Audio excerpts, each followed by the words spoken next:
We have a lot of people in life that go through intense emotional situations. Some people call them traumatic situations.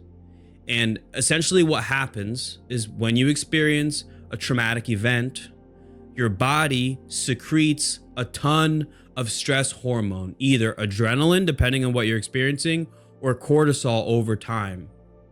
And so as long as you have these stress hormones inside your system, your body's going to be on edge because your body thinks that it is in a fight or flight state.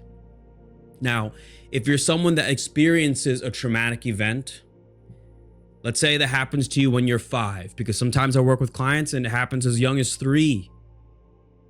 And they remember it like it happened yesterday.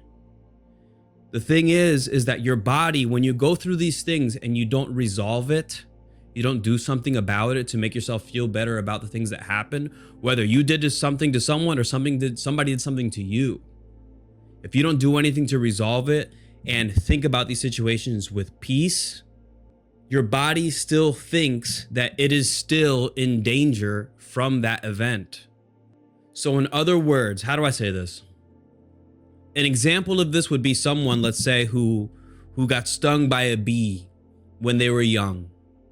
And now as they get older, they tell themselves, so as long as I run away from bees, I'm safe. And now that same individual who got stung by a bee, who now has developed what we would call a phobia of bees, can be 60 years old, can see a bee, and it will trigger that fight or flight response, and they will start running. Now, if you think about your own life, if there are situations in your past that have happened, and if you think about them in a way that makes you feel bad in your chest, that's you holding on to trauma. That's trauma that still exists. Your body still remembers. Your body's still trying to defend itself. So that's why when you see people out in society that tend to what you look at is as an overreaction in society. Some people look at Karens. Some people look at other people that are overreacting to various situations. A lot of those people just have unresolved trauma and they're acting it out in real life. And it's kind of sad, to me at least, because to me, that's where it's coming from. So when we're looking, why am I talking about this? Why am I bringing all this up?